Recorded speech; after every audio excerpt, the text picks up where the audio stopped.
Monday. Welcome here. I just totally ripped a chunk of my hair out because I was too impatient to untangle a knot properly, and now I hate myself a little bit. Just a little bit. I don't feel good about that. I don't feel good about that at all. Is that part of the bad day for my villain arc, Banquos? Because I don't entirely disagree with you. Do we want Raz's villain arc? Because I'm sure we can make that happen. There was a Pabu in here a minute ago, and I don't know where he went. He seems to have turned around. Pabu? Okay, I don't know. Whatever. I think we are currently Pabu free. But yeah, I just pulled, cuz it was very windy today, so my hair is super tangled. And yeah, now I'm just going to vainly panic pet my hair cuz I did a terrible thing to it and it didn't deserve it. And I feel very bad. I feel very bad. Whatever. It's fine. It's fine. I still have lots of hair. Yeah. Poor hair indeed. I just feel bad. Partly for myself, but mostly for my hair, because my hair didn't deserve my impatience, and now here we are. I sincerely doubt that it does, but if at any point you notice that my sound quality, or just the quality of my sound, but not literal quality, but the tone, whatever. If it's any different, please let me know. I'm super curious, because this weekend, my wonderful, wonderful boyfriend finished putting up my acoustic foam, and it's certainly far from fully covered the room, but it's definitely noticeable from within the room. So I doubt it. I doubt that it will make any difference for you guys, but I am super curious if it does. So yeah, no pressure, but if you notice anything, let me know, because it's fun. Honestly, a lot of things changed about my room this weekend, and it's nice in here, and it's good. And I am glad for that. And it was all him, and none of it was me. Which was good, because the amount of change that happened very quickly, and the disarray in the interim while things were happening, was very anxiety-inducing for me. Which, it's so annoying, because I like change, and when things change, especially for the better, especially when it's something I've been wanting to do for literally years. Yeah.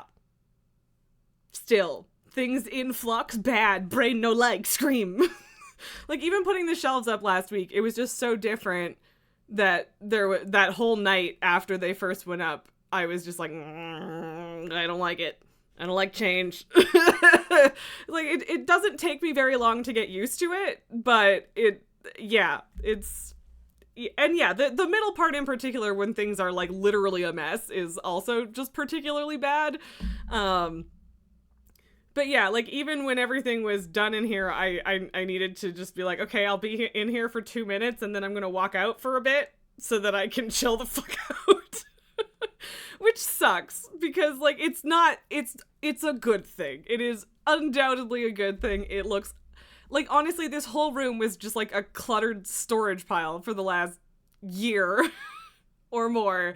And now it's an actual office, basically. And I still have a lot of work to do, but it's a lot different and better.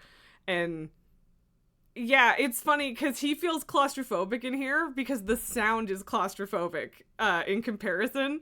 With it feels like it's a smaller room, in terms of the tone of the sound, which is really interesting. And that's how it's supposed to work to some degree. But yeah, I don't know. I think it's really interesting because, yeah, I feel like I'm in this cozy little space. But it's the same room, and it actually looks a lot bigger now because there isn't a bunch of shit on the floor. Good old storage pile indeed, Banquos. So, but yeah, I finally have my printer not on a wobbly plastic bin, so that's good. That's very good, actually. Elaine, you're desperately trying to finish a weekly. You forgot about an FF14 before it goes down for patch maintenance in 46 minutes. Oof. Good luck, friend. That's tight. I still still feel so fucking bad that I hurt my hair. I made bad decisions. I made bad choices. Anyway. Also, I finally, I'm almost done it. I started it yesterday?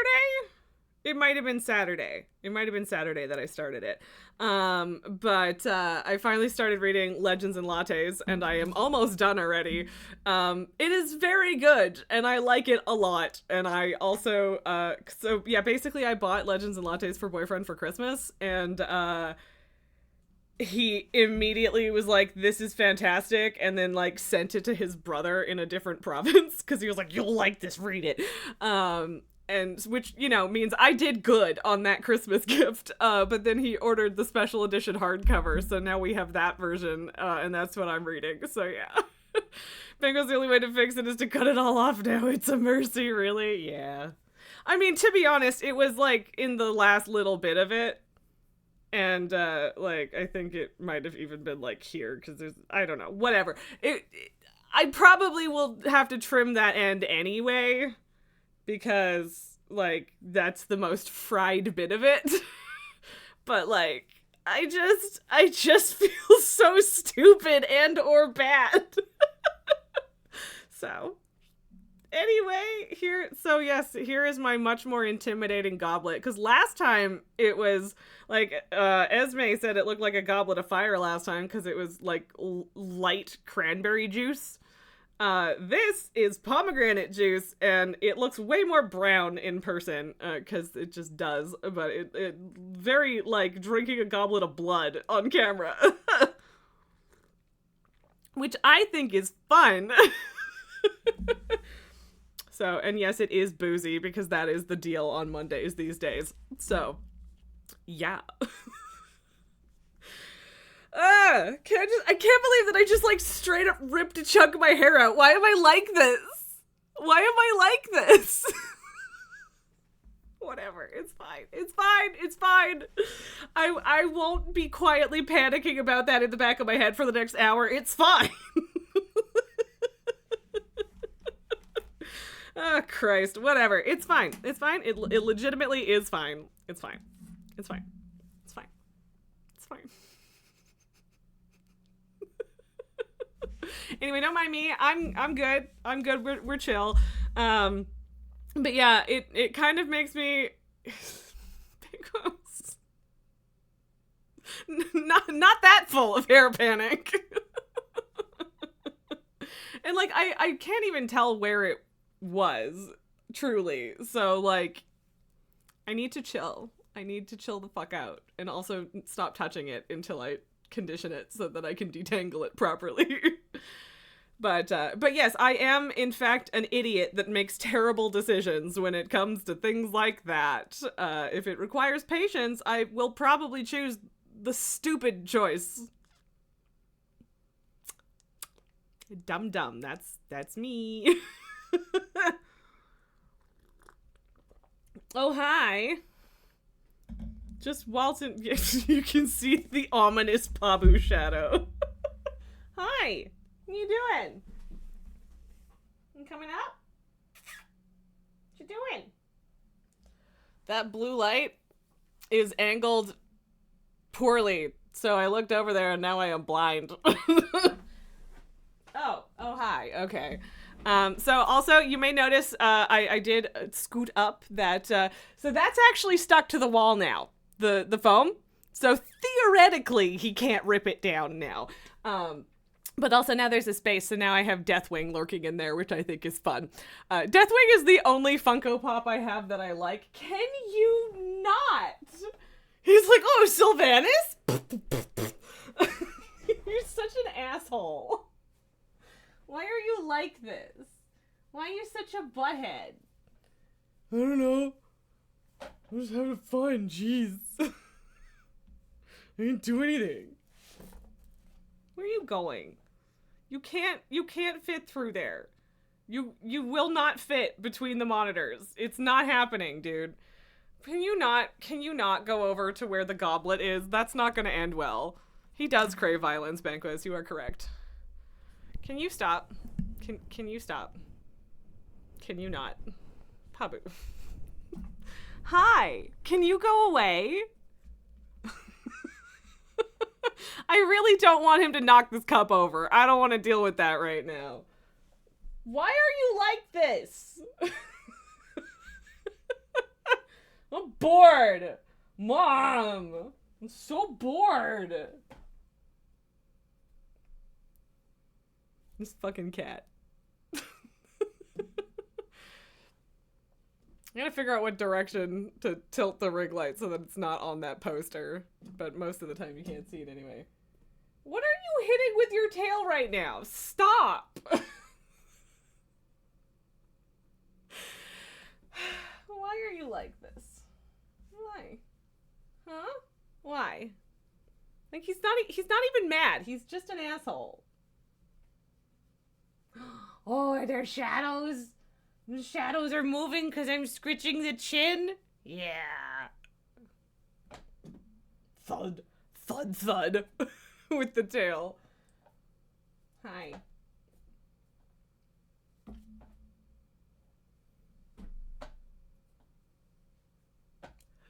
How long until this drives him nuts? And there it is. I was literally going to end that sentence with, and he bites me, and then he bit me. So there's your answer. And like, I want to say I shouldn't let him do that, but I don't let him. Not really. Hi. See, I don't want to turn my back on him because it's going to be a problem.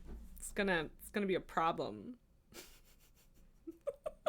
I mean, at least we have the camera monitoring him, apparently, I guess. I don't know, whatever. You suck. I don't know what he's looking at right now, but I don't trust it. You gonna steal the Sharpie? You can steal the Sharpie, I guess. My hair is fading so interestingly. It's not even just the camera and the red light. It is very magenta now, which I think is fascinating because it was more blue than pink before. So, what are you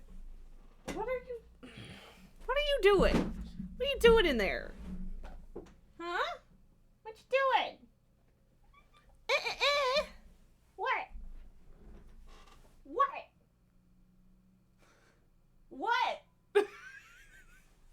Now he's just lurking over there. I don't trust this. I don't trust this at all. Stop it!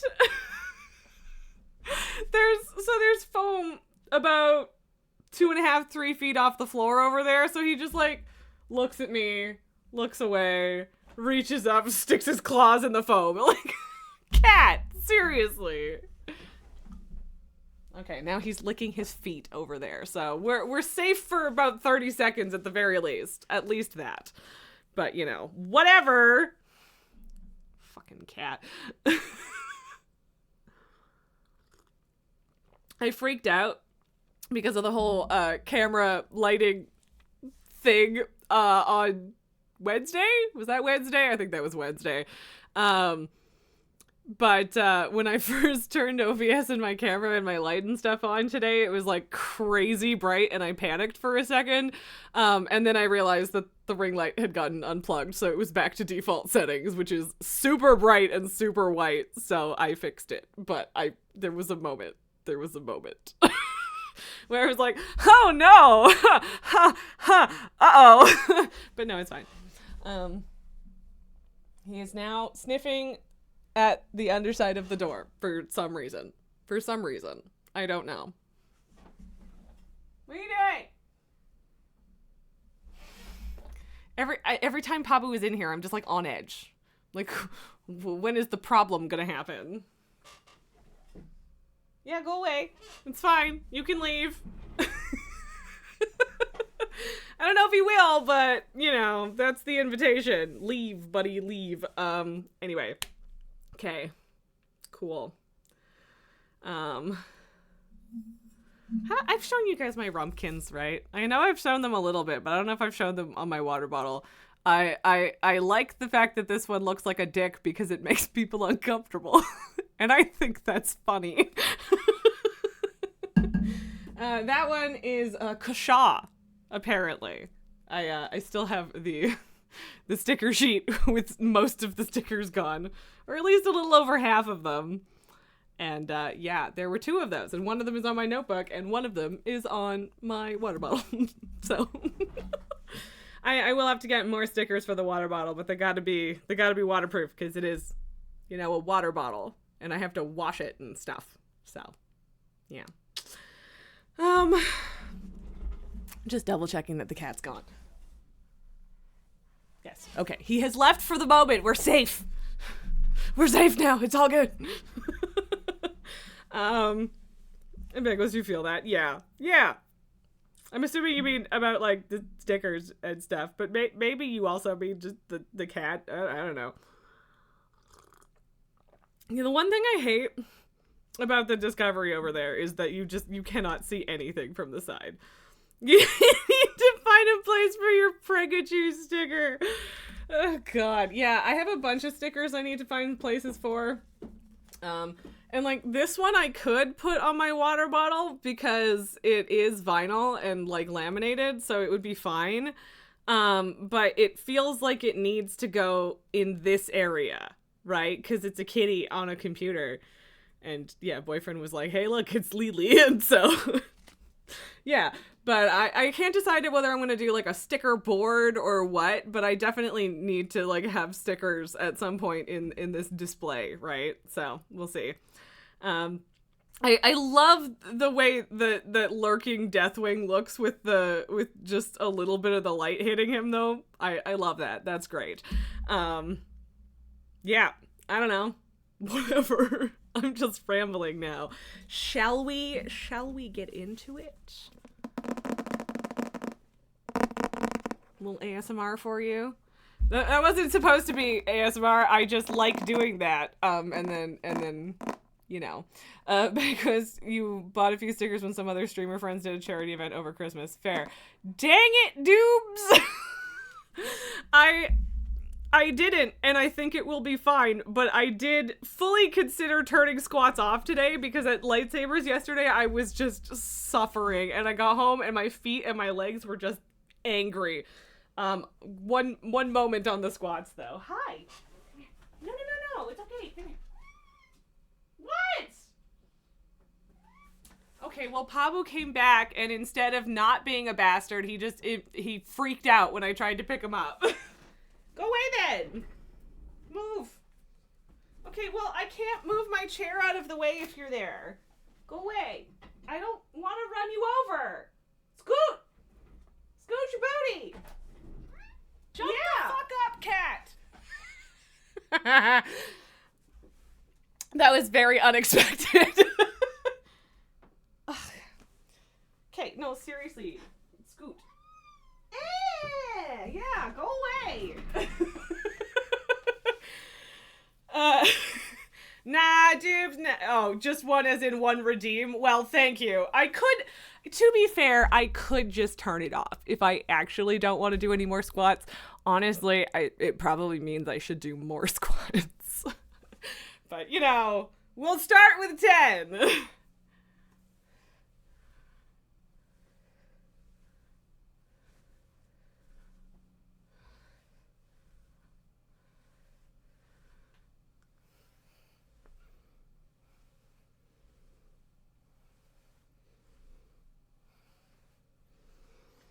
Like, I don't know, that didn't kill me. I do feel like the only really shitty thing about doing squats during reading streams is that I'm, like, out of breath. But only a little. Why? Thump, thump, thump, thump. Just comes over and just goes, rubs his fucking teeth on the cable over there. Hey. What's up? Come here. I'm not gonna hit you. What do you fucking think? I've had you for longer than you ever had your previous owners. What'd you find? What'd you find? Silly boy. Okay, I'm gonna go get an actual toy for the cat so that he might leave me alone. Real?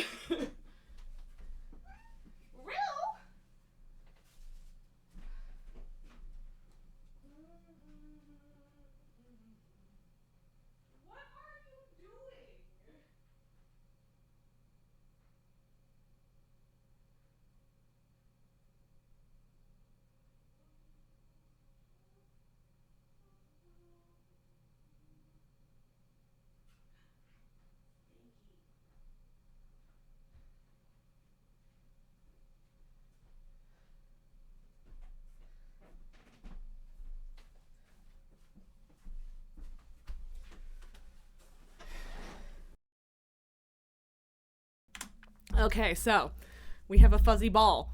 Usually effective, covered in cat hair. Was briefly under the fucking couch. Well, not briefly. It was just under the couch. And then, secret backup weapon, catnip ball.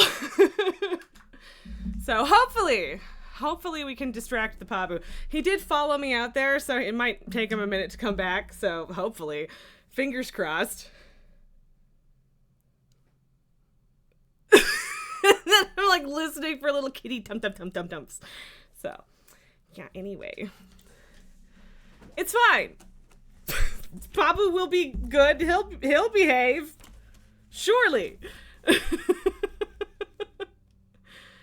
'Cause I'm delusional, right? Yeah. It's fine. It's fine. Don't worry about it. Don't worry about it. So, we are officially in part 2 of the book. Ben goes 30-70 on whether he comes back. Yeah. Yeah, that seems fair. That seems fair. Also, on whether or not the fuzzball works. This, by the way, was part of the cat tree that I got for him that he immediately chewed off. Like, literally hadn't got the thing set up for more than 2 minutes, and he chewed this off. I have pictures to prove it. He's a bastard, in other words. But anyway, we are officially in part 2 of the book. Last we were talking about the moon, great location but a fixer-upper. We did psychology in space before that last stream. Pabu. Hey. Oh. The ball bounced past him and he couldn't find it for a second. Oh yeah, chase the ball. Get the ball.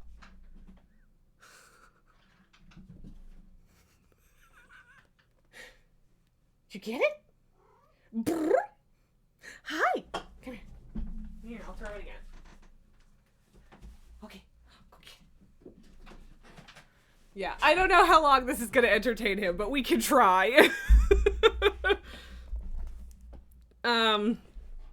Okay, so we were talking about the moon, all the different pros and cons of the moon. Pillars?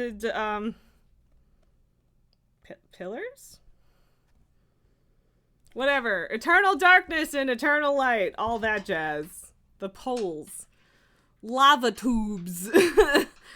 And so chapter 6 that we will be starting right away is Mars. Landscapes of poison and toxic skies. But what an opportunity! And then the quote is from John Young, who is an astronaut. Send old men to Mars because they're going to die anyway. Very optimistic. So really, really good optimistic place to start today. Looking forward to that. I don't know how you guys are feeling about it, but I'm feeling pretty good. Okay. Trying desperately not to spill my drink because, you know, it's me and I don't trust myself. I'm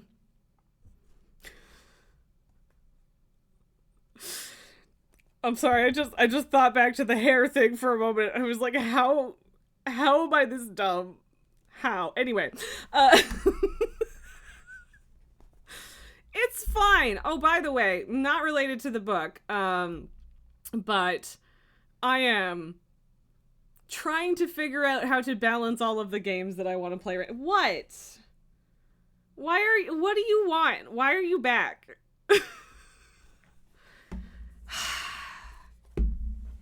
What? Okay, come here. Come here. Come get it. Okay. Compressed catnip ball, go. Now we can watch the cat enjoy going apeshit over the catnip ball. Or you could just lick it, you moron. He's like, no, don't take it from me. I'm not... Okay. You're gross.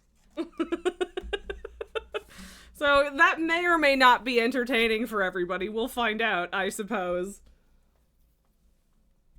It spins in there, by the way, so. Just wait till the part where he, well, Lily is worse for this, but just wait till he starts rubbing his face on it. It's very entertaining. But yeah, there's a bunch of games that I want to play right now, and I still want to, like, quote-unquote finish Cult of the Lamb. Yeah, we'll have 5 minutes of peace, yeah, because then he'll just get stoner violent. Which is not true for human stoners, but for this one, and the catnip.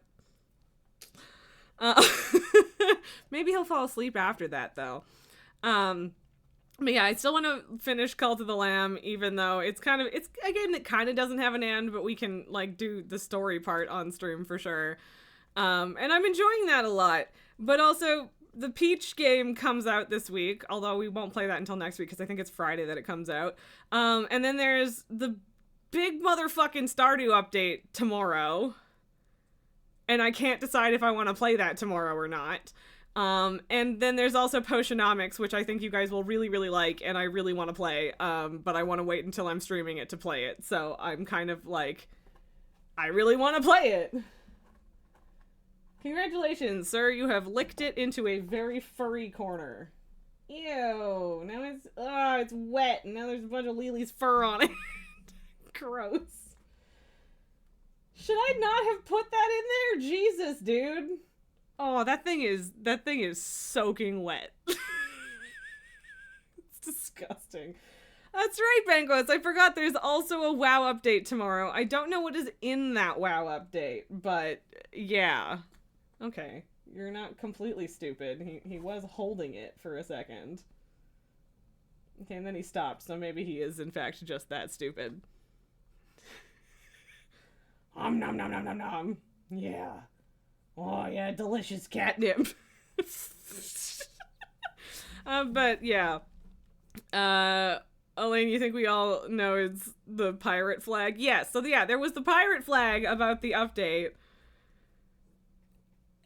And, okay, so nobody knows what's in the update. That's actually really interesting. I thought that there was, like, some hints, but I haven't been paying attention because, you know, there's other things to do right now. But, fuck! Although, to be fair, that's probably not an option for tomorrow because the servers have a tendency to be down until my stream time is over anyway, so... But yeah, I don't know if we're Stardewing or Cult of the Lambing or Potionomicsing tomorrow is I guess what I'm trying to say. So if anyone has thoughts, please let me know. If not, fine, I'll figure it out. But if you do, let me know. Oh, good boy. Good boy with his compressed catnip ball. Oh, baby.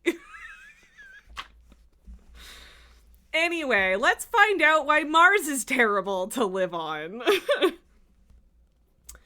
Mars, landscapes of poison and toxic skies, but what an opportunity. We're going to argue that Mars is a good bet for space settlement, but first let us be clear. By earthly standards, Mars sucks. Sucks more than Scott Kelly's pants. Mars is nowhere near being a Plan B home for humanity anytime soon. Consider a worst-case climate scenario. The oceans have swollen 10 meters higher, drowning New York City and Boston. Low-lying countries like Belgium and the Netherlands have been swallowed up whole. Oh, you're getting too much Lily fuzz in your mouth. Banquos, a few content creators know Team Liquid's Maximum keeps trying to leak it. Well, that's a good way to not get told anything in the future.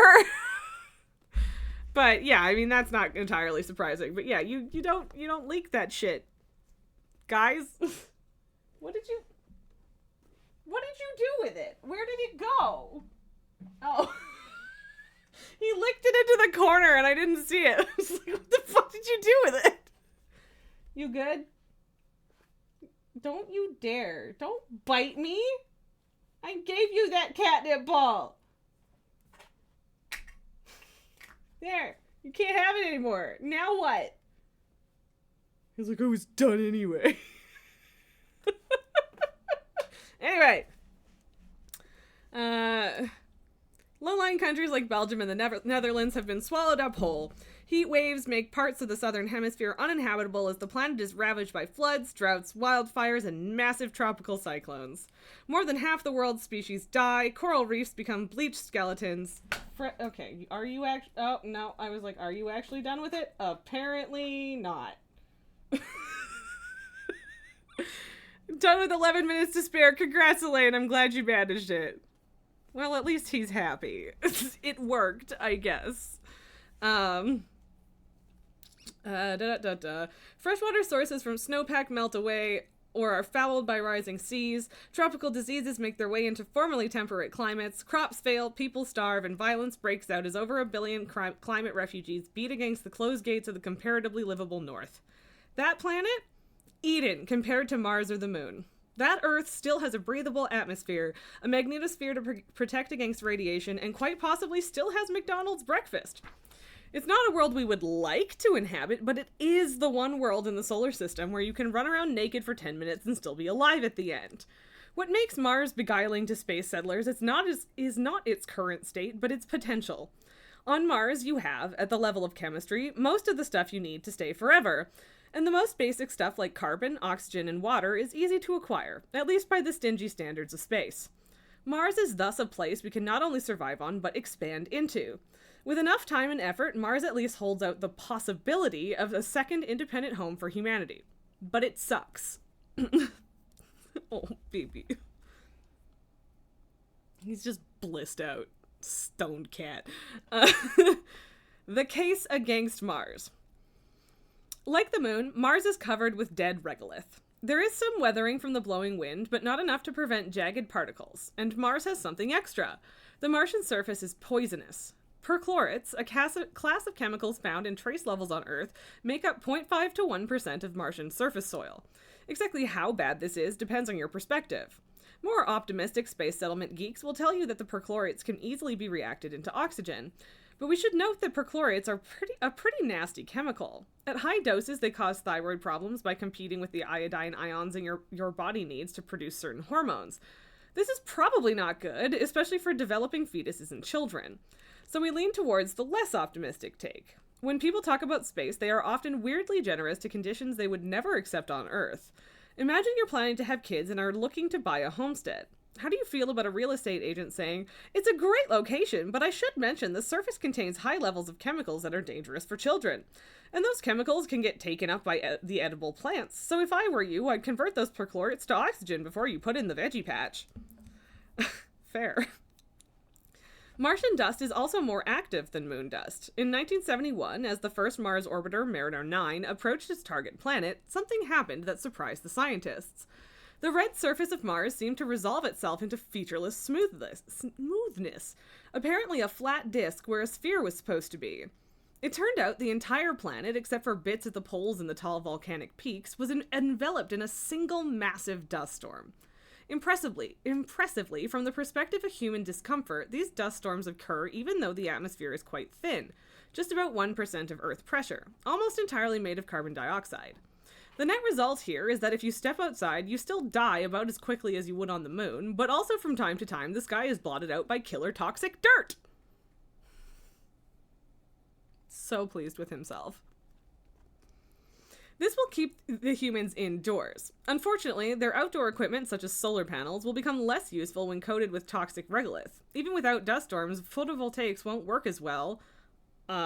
Okay, sorry. There's a diagram, and the sentence doesn't continue until the next page after the diagram. But also, like, even if the solar panels aren't covered in the dust itself, the dust is still in the way between the sun and the solar panels. But the dust is so thin that you sometimes don't notice it's happening until it's, like, too late. But yeah, anyway. So, we're talking about... so basically the sun's direct solar flux watts per square meter versus 1 AU is the average Earth-Sun distance based on figure in David Boone, the nuclear thermal propulsion. So whatever, it's a graph explaining how much wattage you get from the sun based on how far away you are. And yes, Banquos, toxic dust. But, okay, sorry, I need to reread the first part of that sentence so I can finish it. Even without dust storms, photovoltaics won't work as well on Mars as they do in the equivalent latitude on Earth. Light emanating from the sun obeys an inverse square law. Every time you go twice as far from the sun, you have 1/4 the brightness. Out at Mars, you get less than half the sunlight per area that Earth and the moon get. And there's a footnote on that saying, though not counting the toxic dust storms, you'll do a bit better thanks to the thin atmosphere. Fair. Did you just... He just fucking broke it. Pabu!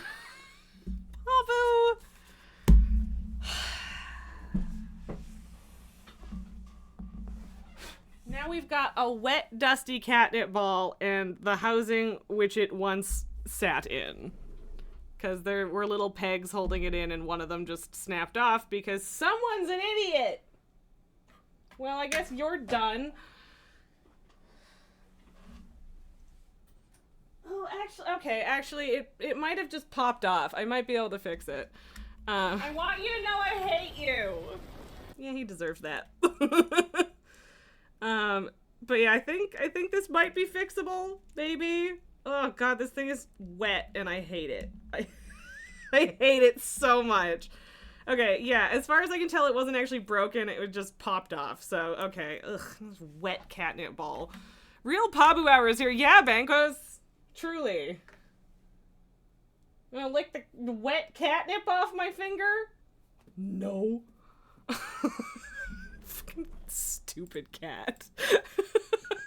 Whatever, I fixed it at least for the next time he uses it. That doesn't mean it'll stay fixed. But yeah, I'll scooch, I guess, so we have more Pabu. But yeah, Pabu's eyes do look wide. He is, in fact, stoned. Yeah? Are you high?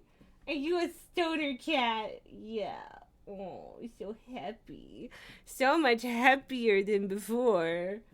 Shadows! Moving shadows! You can't get them, though. They're on the ceiling. You cannot has. I need a sip. Yeah, there's still moving shadows on the ceiling. He's very intrigued. Stoned. Uber stoned. What? I don't... No. There's no... Yeah. Me putting the drink down didn't make any... Whatever. Okay. And that takes us to the biggest problem for Mars settlement. Distance. Without some exotic propulsion system, your trip inbound is going to take about half a year each way. We're talking about 6-month voyages in a tight ship minus fresh apples or live calls with Fabio. You will not be packing light for this one. 6 months of food, 6 months of water, 6 months of undies and toothpaste, assuming no redundancy. If something goes wrong, getting home will be extremely difficult because the trip to Mars already has to be quite fuel efficient. Proposals for trips to Mars typically look like this. Conditions at launch, spacecraft goes to Mars, Earth is now pulling away. How do I... Right. Okay, so basically, the diagram shown here... No, this side. How do I not drown this out and still have you guys see it? Basically, you know what? Maybe I'll just take a picture or something. Whatever. So... Mars starts here and the Earth is here, and then because Mars's orbit is larger than Earth ends up here while Mars is still over here. It's the Earth-Mars transit. It's how you can have a 6-month travel to Mars instead of a year and a half, and then if you do it at the wrong time, it's a year and a half.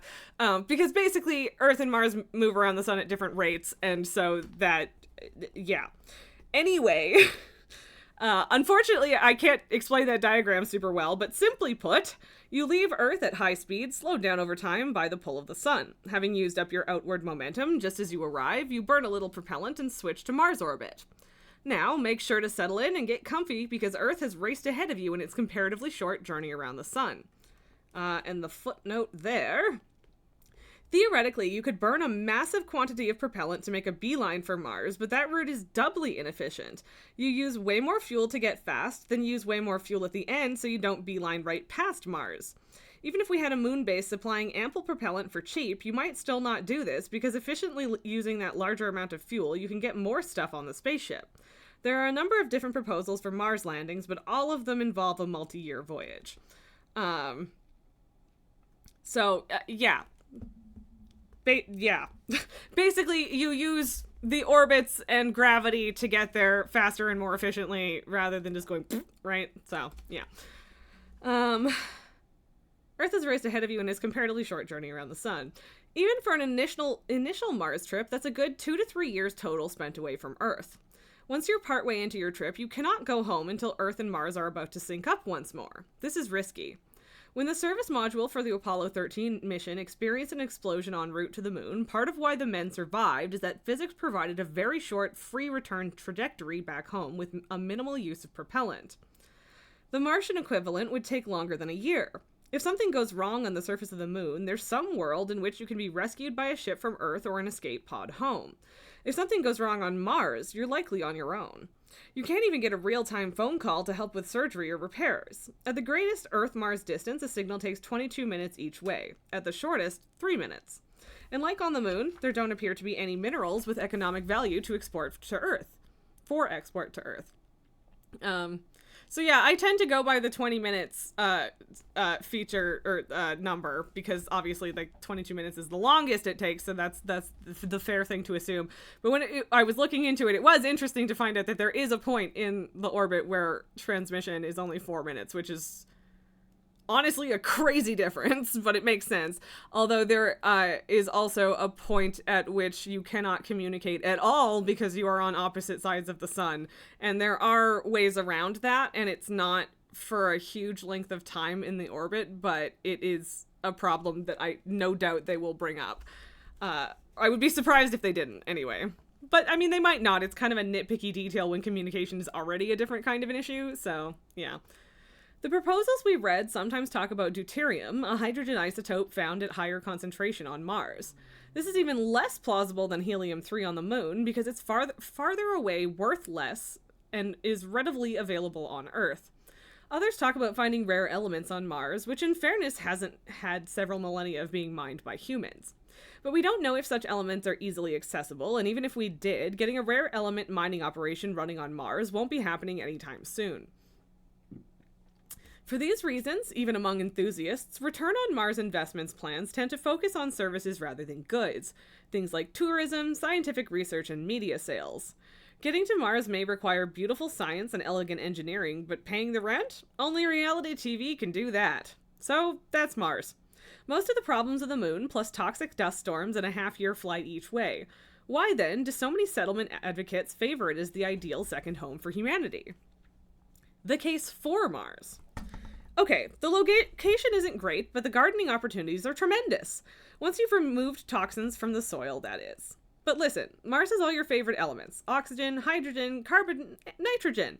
Huge amounts of water are locked up in Martian ice caps. Even if you head pretty far south, there appears to be plentiful water under the surface. And there is even a little in the atmosphere, too. This is substantially better than baking water out of some stone or fighting Jeff Bezos for a frozen lake of ammoniated H2O. And sure, the atmosphere is 95% carbon dioxide, but that's only toxic to humans. Plants love CO2. They use it to build themselves and then emit free oxygen. Also, there's the Sabatier process. You may not have heard of it, but Mars enthusiasts know it by heart. If you recite the reactants out loud at a space settlement conference, someone will reply with the products.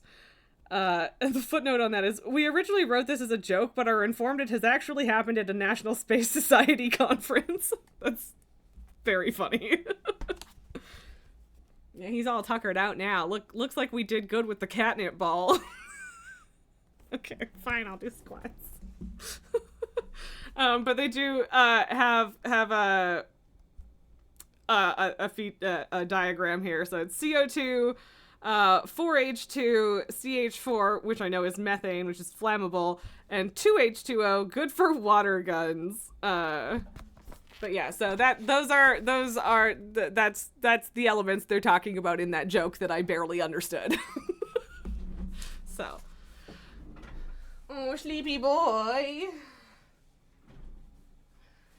5 squats.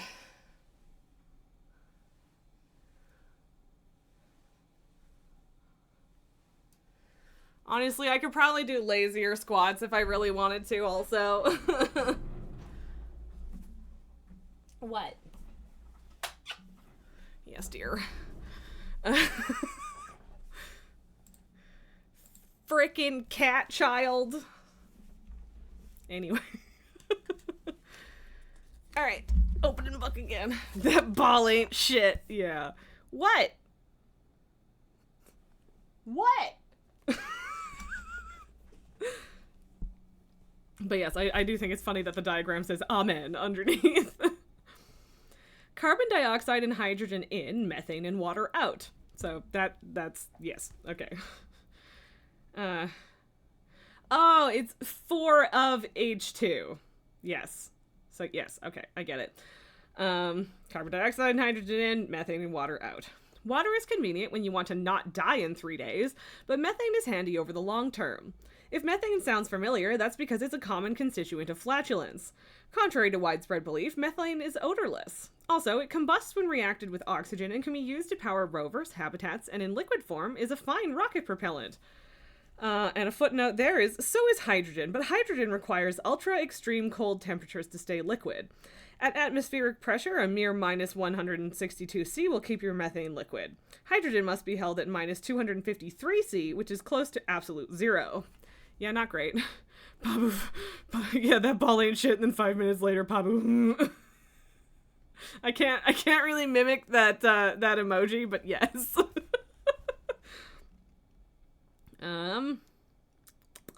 If you're an early Mars explorer, one of your main activities may be running a chemical reaction to stockpile methane for the return voyage. Or if you can pull it off, machines may arrive first and stockpile methane for you.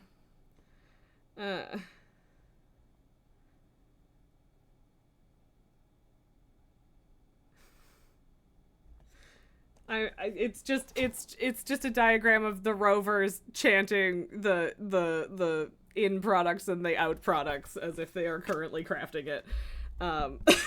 Which is, fun. None of this will be easy, but it'll all be far easier than the lunar equivalent. While most of the moon's oxygen is bound up in stone and much of its carbon is bound up in poo bags, Martian oxygen and carbon float in the sky. Although the Martian surface is still poor in some elements, they are needed only in trace amounts. Elements like potassium, boron, and manganese, stuff that you could ship from Earth much more easily than shipping a farm's worth of carbon. The climate is also surprisingly decent, at least by the standards of space. The typical behavior of a non-Earth planet encountering a human is to cook it, freeze it, or crush it. Mars certainly does have its freezy parts. The planet-wide temperature average is minus 65 C, and the poles get as low as minus 140 C in winter. For comparison, Earth's record low temperature is minus 89 C, experienced at Vostok Station in Antarctica in 1983. However, towards the equator at summertime, Mars gets around 21 C, room temperature. I actually didn't know that. That's wild. Yeah. I don't know that I knew that it ever got to positive temperatures.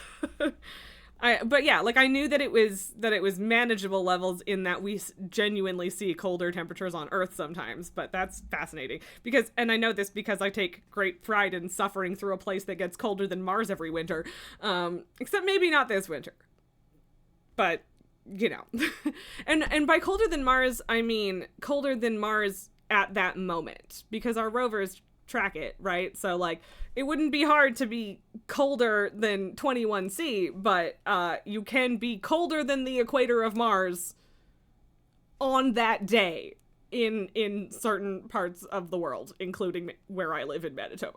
So I mean, I suspect Siberia is worse, but just saying. Anyway, Mars gets around 21 C, and at the equator it's summertime. Add in the Earth-like 24.7-hour day, and it's practically home, notwithstanding the endless, lifeless horizons and the poison storms that shroud the world in darkness. Despite its distance from Earth, Mars does have some positional value as a launch spot. We're skeptical of the asteroid mining business, but if one day humanity is capable of processing asteroids at a profit, Mars is near the main belt of asteroids, and its 40% Earth gravity and thin atmosphere will make rocket launch much easier than on Earth. Or if you can pull it off, Mars's tiny moons would be even better. Phobos escape velocity 41 kilometers an hour. Deimos escape velocity 21 kilometers an hour. Potato-shaped due to weak gravity. Yes, Phobos and Deimos there. Deimos? I don't know. Whatever. Regardless, I think both work. There's a little ink smudge on this page. Anyway. In some visions, this creates a three-point exchange. High-tech goods go from Earth to Mars, which ships food and other low-tech resources to people working out in the asteroids, where valuable raw inputs like metals are mined, then flung to Earth, where hopefully there are some very, very detailed rules about flinging 100-ton pieces of dense metal at the cradle of humanity. Mars doesn't have premium real estate in the same way the Moon does, but mostly because there are lots of good spots. Different proposals focus on different areas. Should we go to the cold poles where water ice is plentiful, or the warmer, more equatorial regions where we may need to dig for a drink? Or should we go to the lava tubes, which, though not as big as the biggest lunar lava tubes, still tend to be bigger than the ones found on Earth? Or should we go looking for the one other thing Mars may have that would be so valuable that it could justify vast spending of the sort required to develop a near-term settlement? Alien life? As late as 1968, Arthur C. Clarke could write in his book, The Promises of Space, that the evidence for the growth of vegetation is impressive. It later turned out that the seasonally expanding dark areas on Mars were not plant life, but dust storms. Hope was rekindled with the Viking probes in the 1970s, which in one experiment applied a sort of nutrient soup to a container of Martian soil, whereupon it immediately produced chemical signs of life. The meaning of this has been debated since, with the dominant view being that the reaction, especially given its high speed, was chemical, not biological. Subsequent Martian missions have failed to detect life, but have found plenty of evidence for a warm, wet Martian past, suggesting that at least the conditions for life as we know it were once present. If life managed to hold out somewhere on Mars, lava tubes could have provided the last redoubt. If so, we might at last have a chance to encounter alien life and check it for nutritional value. The tricky thing is that while Martian microbes might actually have tremendous value in a way Martian resources might not, the risk of accidentally killing the only alien life we've ever met could give us a good reason not to settle Mars. Or anyway, to settle only with extreme caution. Who wants to go to Mars? Just about everyone who wants to do space settlement. Mars is the most commonly suggested place to settle in space, basically for two reasons. First, it has what life as we know it needs to survive. Second, everywhere else is far, far worse. While the solar system is quite big, the places that are even remotely friendly to human existence are small. If you think of the Moon and Mars being your overwhelmingly best bets for human civilization Part 2, Mars represents 80% of the available land for settlement. In the more distant future, Mars could potentially be terraformed, meaning that its climate could be altered to be more human-friendly.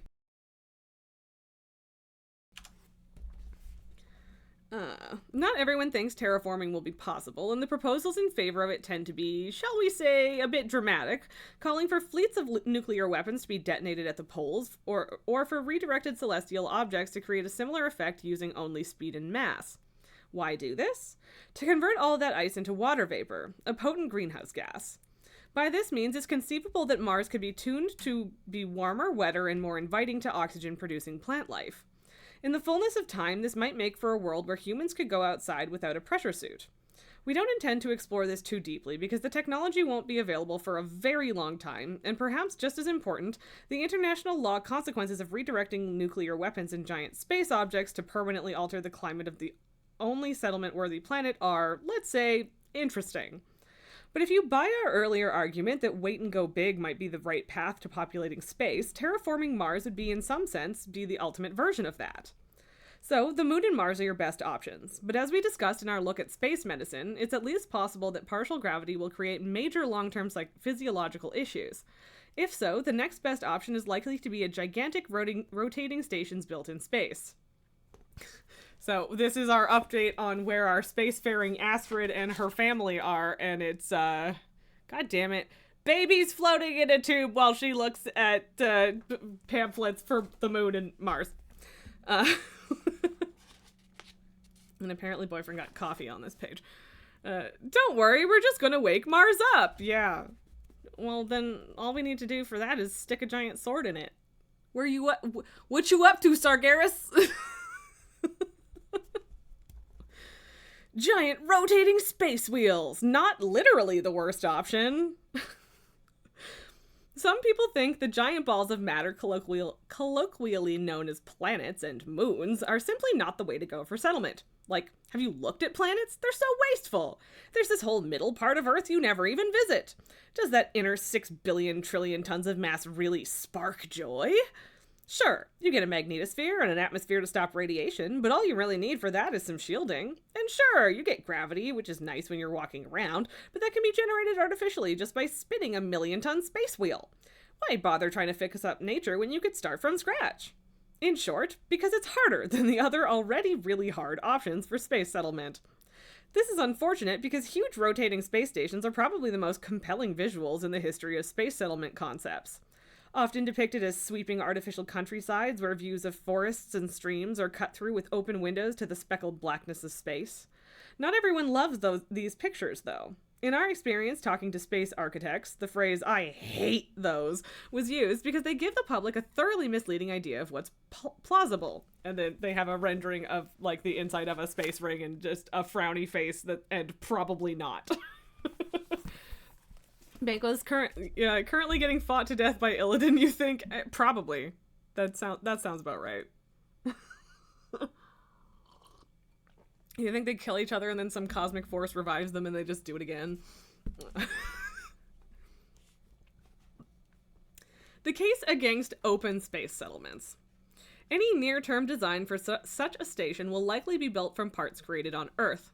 But Earth is a pretty deep gravity well to rocket out of, and typically proposals for open space settlements require millions of tons of material. Let's suppose you can launch 50 tons of stuff per rocket, about as much as the largest rockets ever launched from Earth. A million-ton space station would require 20,000 such rocket launches. For this reason, proposals generally require the material to be harvested from the moon or from asteroids, then fired into an in-space construction site. The basic setup then is to build a technically complex launch facility off-world, then create a catcher's mitt to receive hunks of mass that are not especially promising as industrial inputs, and then convert all of that into the most complex built structure humanity has ever contemplated. So they've got an illustration of a giant cone here, moon launching regolith via mass driver into this catchy cone that has a speech bubbly thing saying, "Hooray! Mass of some sort!" So, yeah. We are not necessarily shitting on O'Neill cylinders yet, but I'm pretty sure we're about to get to that.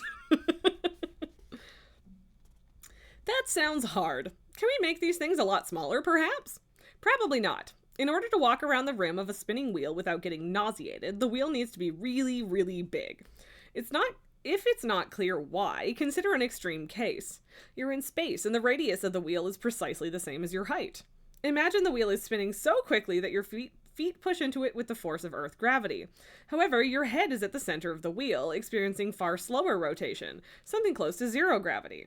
Effectively, the top of you is floating and the bottom of you is planted. Thus, the middle of you decides to puke. So you need a bigger wheel, but how big? At 2 rotations per minute, you need a diameter of 450 meters to hit 1 Earth gravity. If you up the rotation to 4 per minute, you can pull it off with about 112 meters in diameter. There's a footnote on that.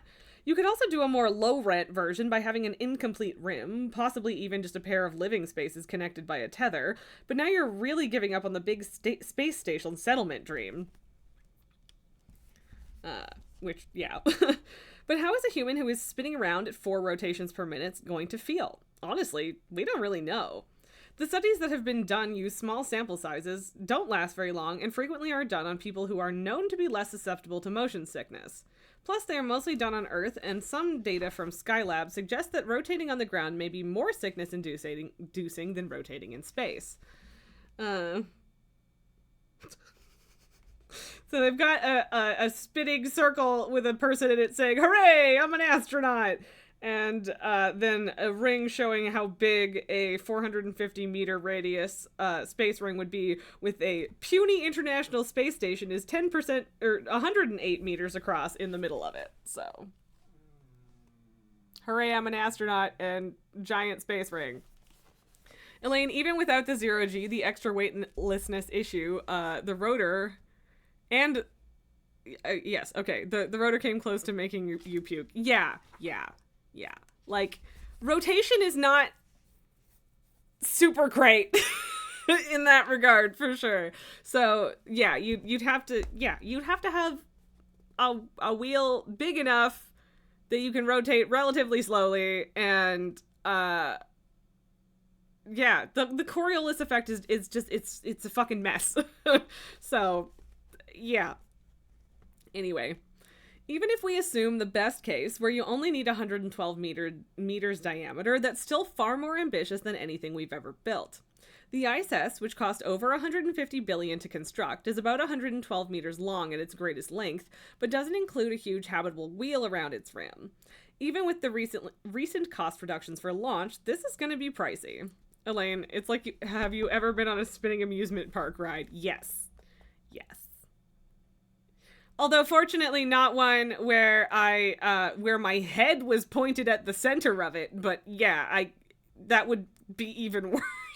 But yeah, like, there's a reason that it's like a theme park thing and not something that we like to do for fun or outside of that. That was a really stupid way to phrase that, because that is in fact a thing that we do for fun, but whatever, you know what I mean. You know what I mean. And smallness creates its own problems. A small wheel has to be pretty clever to avoid what you might call the washing machine effect. Take a washing machine, put a heavy towel to one side, and start it spinning. Inevitably, you'll hear a worrisome ka-chunk, ka-chunk, ka-chunk. This is what happens when a spinning object is unbalanced, and it'll be extra embarrassing if the wheel is a tiny bubble of life in a hostile void. The solution is to counterbalance the source of the ka-chunk. For instance, you have a hydraulic system that shifts water around to maintain the right mass distribution. So they've got an illustration of a space ring labeled water shunted to the opposite side with an arrow, and then on the other side is an arrow saying dinner party, and then in the corner, now nobody has to die. So yay, that's how you solve having a dinner party on a tiny little space ring, I guess. Elaine, yeah, the rotor was the name of the local park's the local parks where it fins fast enough to spin you to the wall and drop to the floor. I don't remember what it was called at my local one, but yeah, I have been on it, and fortunately I didn't have an issue with queasiness, but like, it's still a lot. Right? So this strikes us as terrifyingly vulnerable to Murphy's Law. Yeah. As one paper notes, a major shift of weight, all the crew to dinner at one sitting, would require a programmed and controlled counter-movement of ballast. Let's hope the pipes don't malfunction for Friday night potluck. You'd hate to have Miss Sanderson's baked ziti ripped out through a hole in the world. The best solution here may be to give up on the idea of a small station. The bigger and more massive the wheel, the fewer problems are created by the puny motion of humans within. But, well, now we're right back to an enormous and enormously complex project. There are other issues we could get into, but the upshot is this. Even a lot of the very basic aspects of rotating space wheels are difficult and dangerous and wildly expensive. While it is literally true that there is enough of the right stuff in space to build these things, it's kind of like saying we can build solar panels on the moon. What seems easy to the physicist may not work so well for the engineer or the investor, for that matter. Even if we could pull all this off, there remains a great big why bother standing in the way. In order to build a 400-meter wide wheel in space, you have to assume we've already got the technological level necessary to build launch facilities on the moon or to field great big asteroid-trawling spacecraft, not to mention outer space factories capable of converting high-speed cargoes of regolith into orbital suburbs. But if we have that level of know-how, why not just use that capability to remain on the moon or Mars, where all of this stuff we're launching is just sitting around? Is there any justification for building these things? Elaine, are we going to get all the way to Dyson Sphere? Probably not, because Dyson Spheres are like Kardashev 3 civilization type stuff. And we're minimum hundreds of years away from that, and I think this book is looking a little more short term than that, even though they're arguing for doing it in the long term. They're talking hundreds of years, not thousands, which is, I think, where you're basically going if you start seriously talking about Dyson Spheres. Don't get me wrong, Dyson Spheres are fucking cool, and I love the idea, but yeah, it doesn't, it's not very practical given current technology. And here's my snack time banquet. Chocolate and pomegranate, great combo. Aw, baby. Apparently now we know how to put him to sleep.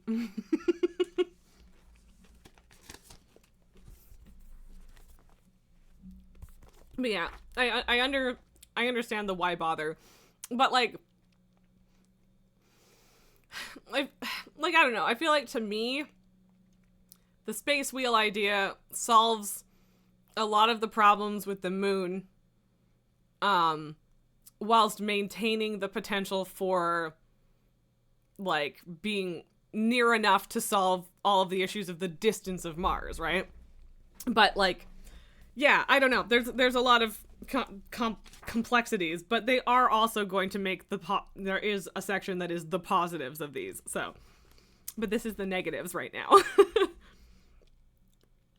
I like their style here in that they go for bad news first, because that's how I prefer it.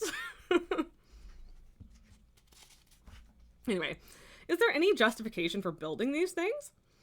Sorry, now my mouth is watery. We should start by saying there are a lot of bad cases often made. We've seen repeatedly claims that an advantage of space stations will be the ability to control things like temperature, light, and weather. This sounds compelling until you realize it's also a thing that happens in, like, buildings. For some reason, that's really funny to me, because, like, yeah, that's really obvious and very simple, but yeah. You can, in fact, do that on Mars, because you wouldn't be going outside unprotected on Mars anyway. Same with the moon. Anyway. Another notion is that we need more land, because after all, there's no new land being created for the teeming masses of Earth. This sort of argument goes back to at least the 1920s, but gained more prominence with the rise of the environmental movement in the 60s and 70s.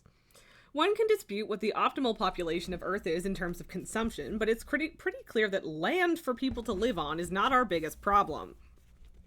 As of 2018, Japan had 8.49 million abandoned homes, and in some rural regions, tax incentives are often offered to people willing to move into them.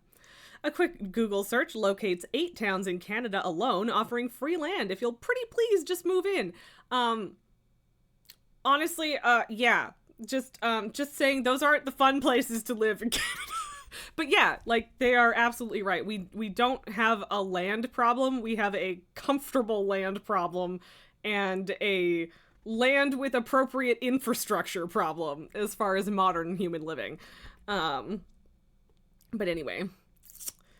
Antarctica, which is substantially more inviting than anywhere in space, is 40% larger than Europe and has a population under 10,000 during the busy season. Additionally, we are making more land, at least if you're willing to count artificially constructed surfaces on which humans live, which you should if you're going to count space stations. We couldn't find numbers on the total amount of living space in buildings added to Earth per year, but as an example of scale, the world's tallest residential building is New York City's Central Park Tower, finished in 2020. It has a floor area just under 120,000 square meters, about 20 soccer fields worth of new living, leisure, and shopping space in a single building, and incidentally with perfectly controlled weather and climate. No rotating space wheel required. Meanwhile, although population is growing, world fertility rates are declining, and the United Nations World Population Prospects 2022 expects population to reach its peak in the 2080s. A more nuanced version of this argument would say that space stations don't just make new land, they make new biosphere, sparing our overtaxed planet from humans and human-made pollutants. This is possible in principle and may happen one day, but it's not coming in time to save us from major environmental issues like climate change. Even if it becomes possible to build all of this stuff in an environmentally neutral way, you'd have to get around 80 million people into space per year just to keep the population stable. That's about 220,000 people per day. For reference, Central Park Tower contains about 200 condominiums. Assuming our space station settlers will have less roomy accommodations and accounting for how some of that space is for things like shopping and hotel space, let's bump it up to 1,000 condominiums and assume 5 people per unit. With these numbers, you'll want to boost about 16,000 Central Park Towers to space per year just to keep Earth's population from growing. Oh, and that's not counting how those people will need on-site farms, shopping, and space Chevy van services. We're gonna keep talking about the space Chevy forever, aren't we? Space stations are incredibly cool. If we could take a vacation in any space settlement concept, we'd always rather a giant space toroid than the dusty wastes of Mars or the Moon. But when you start looking at the details, in-space settlements are basically doing a space settlement on hard mode. The case for open space settlements. There are a few good arguments for space stations under particular conditions. First, babies. Since you are now an expert on space sex and its consequences, you are aware of the concerns about life in partial gravity. In a world where the moon's and Mars's partial gravity are bad for human flourishing, we might have to await the coming of space wheel technology before we can settle space. That still wouldn't necessarily argue for space stations as the default mode of off-world life, since they could just be something like orbital nurseries. Not exactly the vision of Star Trek, but anyway, a lot cuter. Second, there might be utility for these things if you assume a developed space economy is already established. Space stations have a very shallow gravity well, meaning spacecraft could come and go without costly fuel expenditures. Also, access to multiple gravity regimes inside the station might provide all sorts of side benefits. In a rotating space cylinder, the artificial gravity level depends on your position in the wheel. Without getting into the math, the basic deal is that gravity is highest at the rim, diminishing as you approach the axis.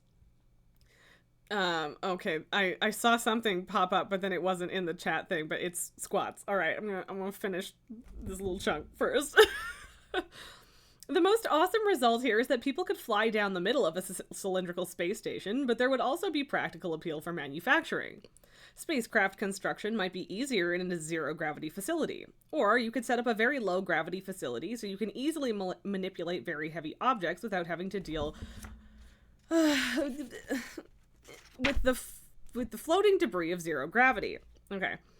Mind you, that doesn't mean it's totally safe. Objects in zero gravity still have inertia. If a giant steel ball presses you against a wall, you still go splat in zero gravity. Yeah.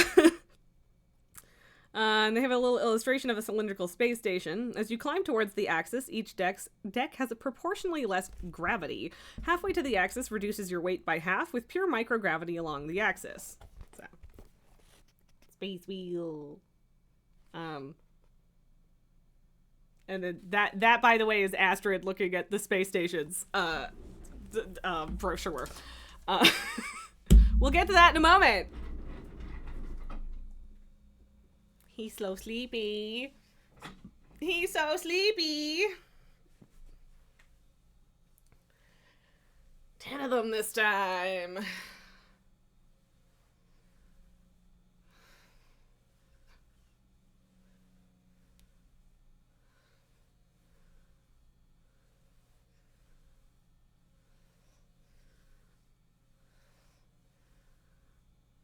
Okay. Yes, you. Anyway. Pabu's so nice when he's being nice. Like when he's crashed after being stoned. Bangos, yeah, the idea is that your spaceport would be somewhere along the axis. Absolutely, yeah. Like, I think that, yeah. Well, even just in terms of rotational, like, it just wouldn't make sense. Even gravity aside, it wouldn't make sense to make it on the rotating part. Or at least would make a lot less sense because that dramatically increases the potential for fucking it up. If it is more inertially neutral, that is better anyway. Zero gravity may also provide benefits for certain manufacturing processes, such as crystal formation, though we should add that these benefits have been promised since at least the 1970s and haven't yet materialized in any large-scale way.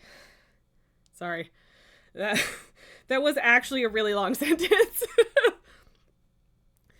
Third, giant space wheels would make trips to Mars or the Moon substantially more luxurious. Also safer, since the artificial gravity would protect you from the microgravity issues you typically experience in space vehicles. However, in our experience, very wealthy people who would have a lovely time is not a typical argument for these projects. In any case, even if we need a lot of transports, that doesn't argue for a full-on space settlement. Honestly, that's about the best we can say for space stations. They're popular among space geeks, and they have for decades been the main pursuit of the National Space Society.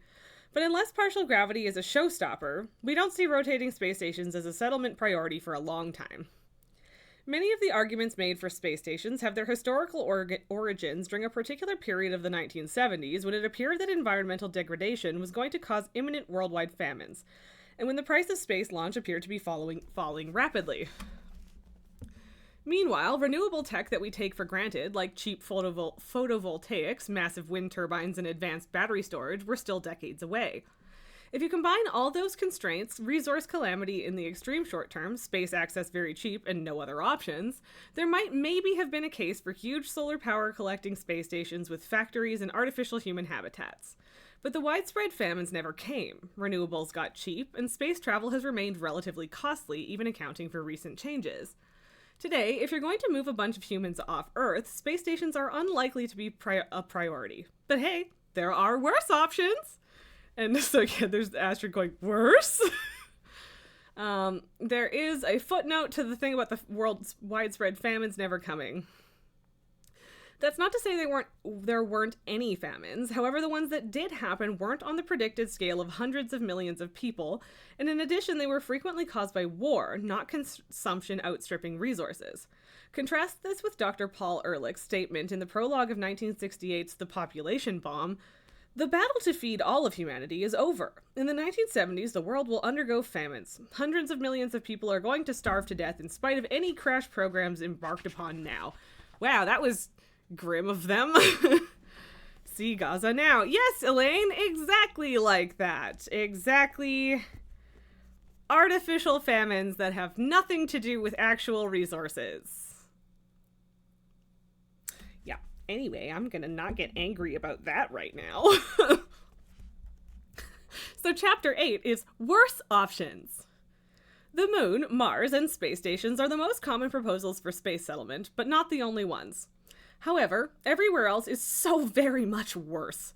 Here we provide the alternatives, ranked and ordered by increasing awfulness. Asteroids. The asteroids in the belt are even farther out than Mars, meaning solar power is limited. Also, despite what Star Wars told you, many asteroids aren't solid potato-shaped rocks, but rubble piles. Zero-gravity rock and dust are not great as a landing surface. Also, they aren't very close together. If you're parked on one asteroid, you likely can't even see another with the naked eye. Which, yeah. By the way, asteroid belts are not what fucking sci-fi stuff portrays.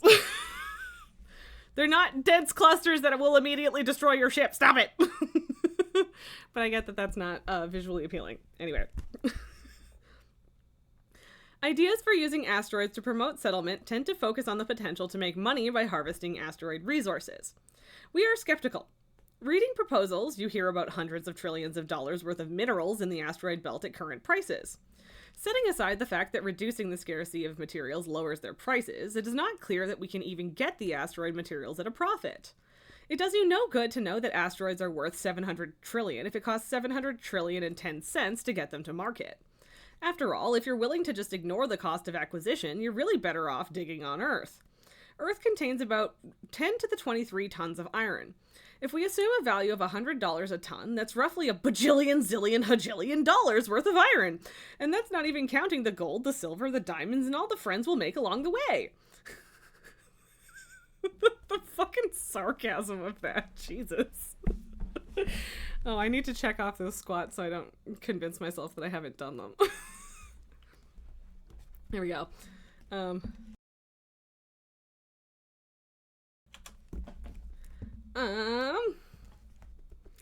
Even if someone makes enormous profits in space, there's no plan for an equitable distribution of space acquired goods. At a recent meeting of the Space Generation Congress, where young future leaders of space gathered to hobnob, an African delegate raised the point that the economies of some African countries are dependent on mining and might be devastated by an influx of space minerals. How much the reader cares about the distribution of purported space riches is a matter of political ideology, but it's important to realize that when it's said that we can access the riches of space, the we tends to go unspecified. The more serious proposals for an economics of asteroids call for nabbing the ones that have very special qualities. An ideal asteroid should be on a trajectory that takes it near Earth. Note, this means it's not one of the majority of asteroids which are found in the main belt. The asteroid should be moving at low relative speeds as it comes close to us, And there's a Lily in the room, but her box is occupado. Oh no, baby. What are we gonna do? What are we gonna do, princess? I actually feel kind of bad right now. She baby. Hi, baby. Are you gonna let her snuggle? I don't think she wants to. Mango says, Yoshiyuki Tomino, the creator of Gundam, and the authors of this book are doing the Predator handshake. Look at the unhappiness, the sad little face. Oh, baby, I'm sorry. That is like the brightness of the sun right there, which is honestly a really fun effect on my hand. Like, my head looks so little. It's weird. Anyway. Hi. I don't know what to tell you, child. I don't know what to tell the baby. Baby girl, what do we do? You don't want to get picked up. Hi, come here. Will you sit in my lap? Elaine says, utter betrayal. How could you let him steal my box, mommy? Meow me. Is that better? She's like, Mother, I don't want this. I don't want to be in your lap, Mom. Let me out. How do I get out? It's okay. It's okay. Stop scrabbling. You're fine. Hey, relax. Relax. Hey, you're okay. Chill out. I don't know what you want to do.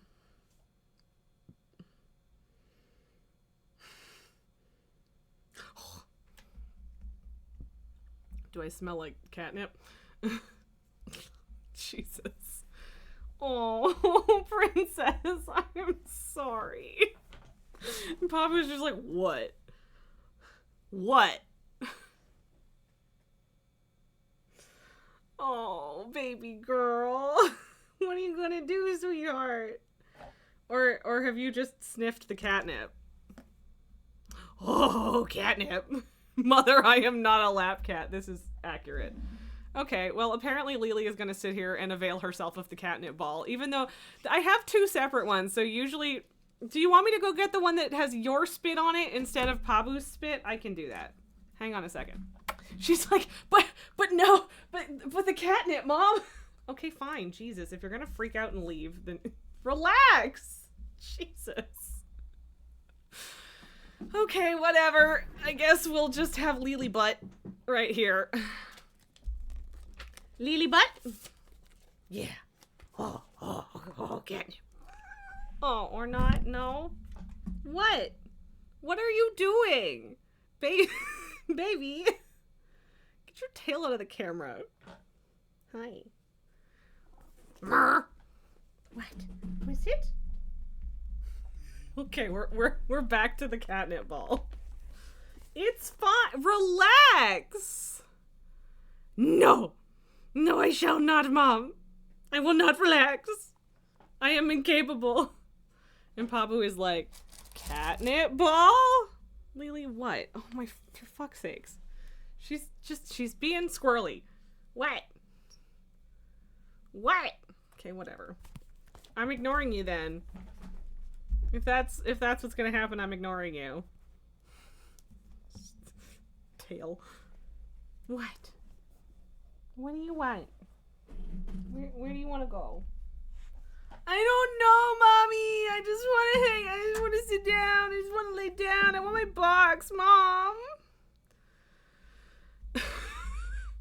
Here. If I give you room on the other side of the keyboard, do you want that? No, catnip ball only. Catnip ball. But also, I don't want to sit still. Twitch. You're fine, Lily. You're fine. Okay.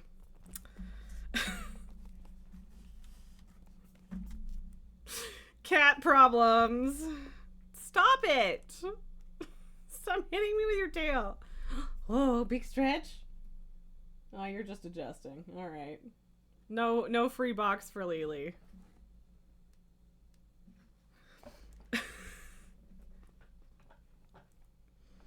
Stinky bum. The more serious proposals for an economics of asteroids call for nabbing the ones that have special qualities. I will be rereading a little bit here.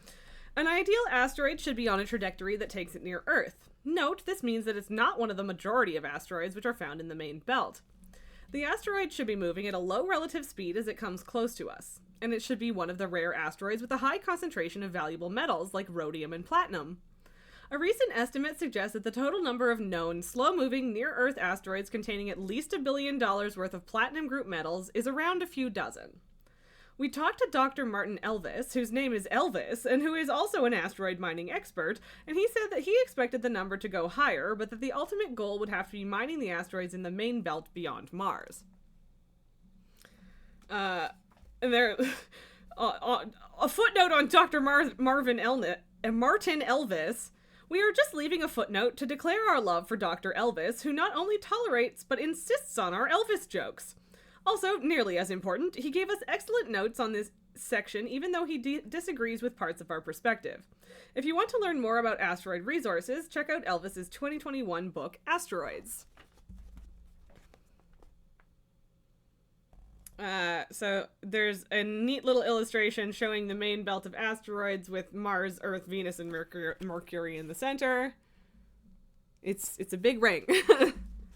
She is getting real twitchy, and her tail is curled under the desk for balance, I guess, and it's cute. It's cute. I love you, baby. She's slobbering all over that catnip ball. I wish you guys could see it, but I can't put it in the box for her because Pabu, but she has her paws wrapped around it and is slurping. She's slurping.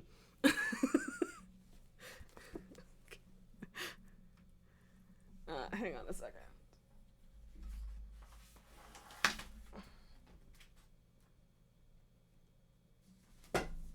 Here's me trying to do stuff. Okay. Slurping. And rubbing her face on it. Slurp. Anyway. Even if we can do this, don't visualize a giant hunk of platinum. We're still talking about ore with only a few grams per ton of precious metals. Is this your best bet for This is your best bet for asteroid money, and right now it's not very good. More important for our purposes, it offers no reason to create a settlement. If we ever do have a large human presence among the asteroids, it will likely depend on a large human presence somewhere better. Platinum-bearing accessible asteroids are in short supply, but more homely materials are available. If we just want nearby slow-moving asteroids with water, there are about 9,000 known so far. And because they're relatively small, kicking these asteroids to a moon or Mars base, or even a space station, to provide things like drinking water, will take far less energy than shipping it from Earth. There could one day be a significant asteroid mining operations, but it's hard to see why you'd ever want a large population living there. Indeed, asteroid settlement proposals are rare, with the typical idea being to use asteroid resources to supply people living in the less crappy regions of the solar system. But we've already described those, so let us move on to the more crappy regions of the solar system. She is going to town. Which, I mean, they do. That's what they do. It's catnip. Venus. Venus's average daily surface temperature is over 450 degrees C, hot enough to melt lead. You won't mind because you'll already have been crushed by an atmospheric pressure more than 90 times Earth. That's assuming you survive the sulfuric acid clouds on the way in. On the plus side, the thick atmosphere will provide your remains ample protection against radiation. We haven't found too many proposals for a Venusian habitat, but there are a few ideas for a floating base in that thick atmosphere. It turns out that there's a slim shell of the Venusian sky that has human-friendly temperatures and pressure, low radiation, 90% Earth gravity, and access to atmospheric carbon dioxide. Location, location, location. If you're somehow not impressed by the idea of a life spent dangling above and below hell, you should talk to the nice people who proposed a project called Cloud 10. Their plan is to use all that atmospheric carbon dioxide to grow bamboo and kombucha out of which to build small cell-like habitats. Yay! It's just a sad little thing floating around in ether going, yay! Look, if you've read the footnotes, you know we're the kind of people who read technical documents about legal aspects of Buzz Aldrin's feces. We are not qualified to advise you on any lifestyle choice whatsoever. But if you dream of a home constructed of bamboo and kombucha, surely someone in Northern California is prepared to accommodate you at a lower price. Fair. Although the description of floating above and below hell is very good. Mercury. Mercury is like the moon, but nudged much closer to the sun, with the result that the average day-night cycle produces temperature swings from minus 180 C to over 425 C. In fairness, the temperatures are a bit milder at the poles, and like with the moon, we think there may be ice there, permanently frozen in deep craters. But Mercury is not a popular settlement choice outside of a few wacky proposals, the best of which involves settling the terminus. What's the terminus? The little region where day meets night. The Goldilocks zone, where you're not frozen to death or cooked alive. Which, we talked about last week, because tidally locked planets.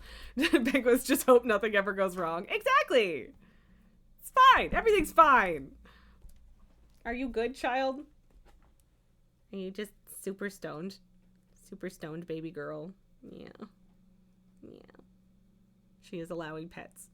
She is allowing chin scritches. Oh, baby. Oh, baby. I'm sorry about your box, baby girl. Oh, I'm sorry. Did I bonk you? Did I bonk your bum with the book? Anyway. The one downside is you have to stay safely in the penumbra as night makes its way around the planet. The good news is that the mercurial equator is a mere 15,325 kilometers around, well under half the circumference of Earth. Better still, the mercurial day is a leisurely 4,222.6 hours long, so all you have to do is move every bit of human civilization on the planet 86 kilometers every 24 hours and you'll get to stay alive. There's a footnote. We are, in fact, being somewhat unfair to Mercury. You could shorten your around-the-world trip just by living closer to the poles.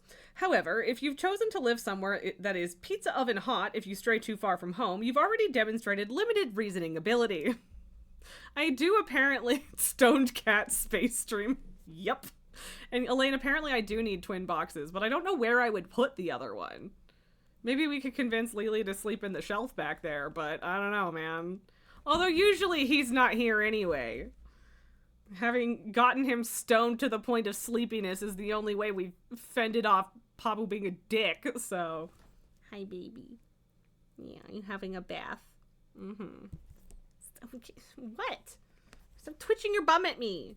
Twitch, twitch. What? She's just looking at me over her shoulder.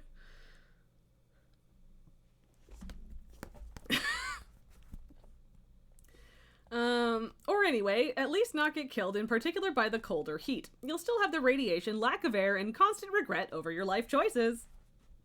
The outer solar system. One thing the worlds beyond the asteroid belt have in common is darkness. Once you're much past the asteroid belt, the sun is almost useless as a settlement power source. Baby, what are you doing? Where are you going? Child. She's right here. What you do? What you do, baby? Go squeeze him out of that box. He does it to you all the time. Maybe not with this box, but, in general. Go chew on him. Go chew on his face. He deserves it. Go beat him up. Go beat him up. Get your box back. I believe in you. I believe in you, child. Baby girl. She's unimpressed. Stoned, but unimpressed. What? I love you. Okay. The planetary landing sites aren't so great either. There are a few tantalizing moons spinning around Jupiter and Saturn, worlds like Enceladus and Europa that likely have warm subsurface water. If your goal is to find alien life in the solar system, these are great candidates. If your goal is to be that alien life, you're better off closer to home. Using current methods, doing the trip safely is going to take you years, possibly decades, depending on where you're going. Until we have some very futuristic propulsion technology, these places will remain the magisterium of robotic space probes. What? What? You are distracting me with your sad faces. You're just making all of your desolate Victorian child faces at me. What is wrong? I need a sippy. You want to sniff it? I sniff the glass. Yeah. It's pomegranate juice and gin, Cat. You don't want it. Anyway. Keys? She dodged that one. Anyway. Other suns. The nearest star, Proxima Centauri, is about 4.2 light years away. If we assume you're going as fast as the Parker Solar Probe, which Guinness World Records says is the fastest ever spacecraft, that's about 8,000 years. There might be catnip gin banquos. I wouldn't be surprised, but I don't know if I've specifically heard of it. That seems like a bad thing to bring into a household with cats, though. We can't do this. Look, your only option for interstellar travel using anything remotely like near-term technology is to build a ship inside of which a human civilization can survive and reproduce for 400 generations without killing each other. Does that sound like something humans could pull off? No. Elaine, you've heard of catnip tea, not gin? Same. I've definitely heard of catnip tea. What? She's just like sitting here trying to figure out what to do with her life now that the box is full. I could dump him out, but then I'd feel guilty the other direction. Yeah, sweet baby. Anyway. If you'll allow a little sci-fi technology, maybe we can have ultra long-term hibernation. Actually, come to think of it, this is probably more plausible than the 400 generations of harmony. That said, you'll still need to build a spaceship with no major technical malfunctions during the next 8 millennia. Go ahead and splurge on the nice paint. If you're willing to allow a lot of sci-fi technology, the fastest rate you could get there would be a bit over 4 years, traveling at light speed and somehow not being obliterated as you encounter small interstellar objects at velocities normally reserved for tiny particles. We are not futurecasters, but we're willing to bet that well before light speed spaceships, we'll all be uploading our brains to Amazon or whatever, and we can just beam ourselves to the next star if we want to. Faraway stars with exoplanets are neat. Maybe one day we'll find signs of alien life. Maybe we can even ask it for its nutritional value. But the odds of humanity as we know it showing up to greet those aliens? Just about zero. Elaine, you see a cocktail called catnip but containing none. Interesting. Now I'm curious how it got that name. Space. Quite bad. If you take just one concept away from part 2, it should be that space is different from Earth. Space is different, and attempts to compare spacefaring to earthly exploration tend to make it sound easier than it will be. Sailing a galleon around the world is damned impressive, but it's still an extension of swimming or sitting on a floating log, stuff humans and other animals do naturally. No other species we've ever encountered has intentionally made its way to space, likely because space combines just about every bad environment on Earth, plus a few curveballs like ultra-extreme temperatures, poison-soaked soil, and endless horizons of charged, jagged glass. Space settlement is not impossible, but it will be damn hard. Astrid, as you see, has decided to go to the conveniently local moon. Our goal in part 3 is to figure out how to have her survive. And then Astrid and her family going, yes, please! What? Elaine, also catnip wine containing no alcohol for cats. Yeah, I feel like I've heard of that. So that you can be a wine mom, but only when you're only a cat mom. And share. Turning Lily into a wine mom of a cat does sound kind of entertaining, but, you know, we'll see. Meow. Hi, where are we going? Oh, okay. Go get him. Yeah, go get him. Kick him out. Kick him out of there. No, baby, why are you being squirrely? Go get him. Go get him. I mean, you're also welcome to just lay down there, but go get him. Get rid of him. Get him out of there. It's your box. Maybe one day I'll convince Lily to be assertive, but I doubt it. She is baby. Are you baby? Your baby. Yeah. So, weird. I feel weird to not stop there, but also we have some time still, so I don't know. We can at least read the nota bene between the part 2 and part 3. Looks like we know who's the favorite. No, it's just whichever one got there first. Unless you mean it's Lily and I'm telling her to kick his butt, which is mostly just because he kicks her butt all the time and he deserves it. Oh, Lily, I'm sorry. I'm sorry, princess. Also, like, he would genuinely just try and squeeze in there with her if it was him, and she won't do that, so I don't know. But she is just laying down now, so. Baby girl. Okay. Space is the place for product placement, or space capitalism in the days of yore, part 2.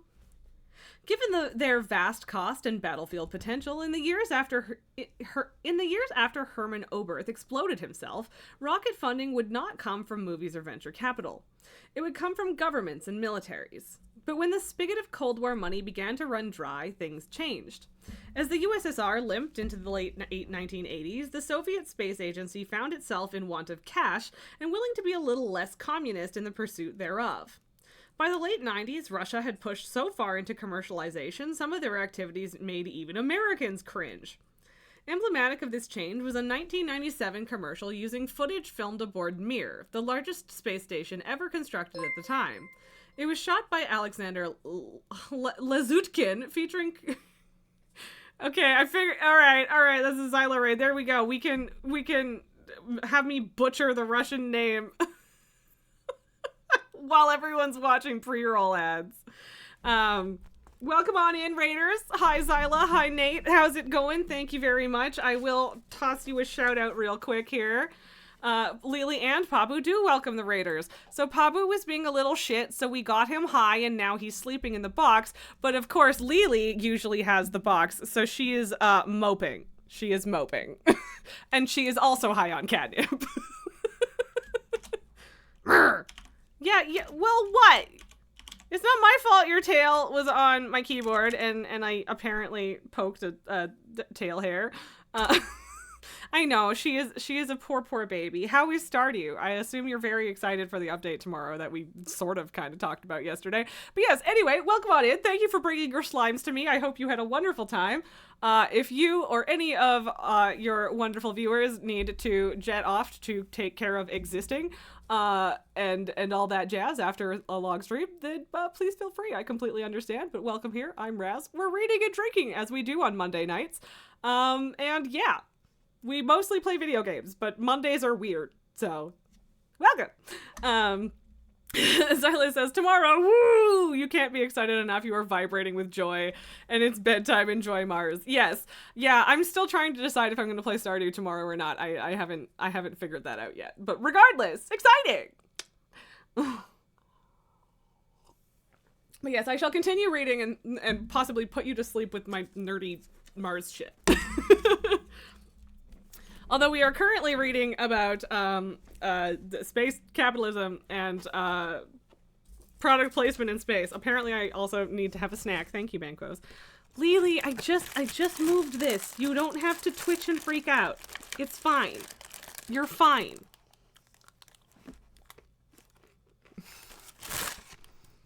Mm-hmm. Yeah. Twitch. Mm-hmm.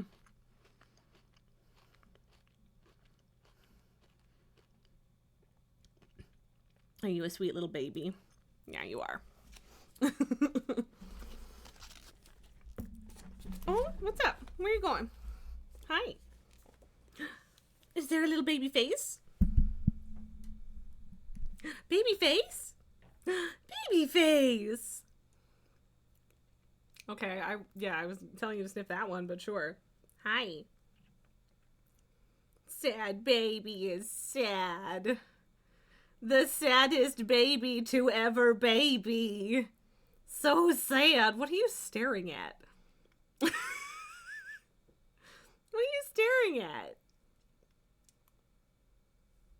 Okay, bye.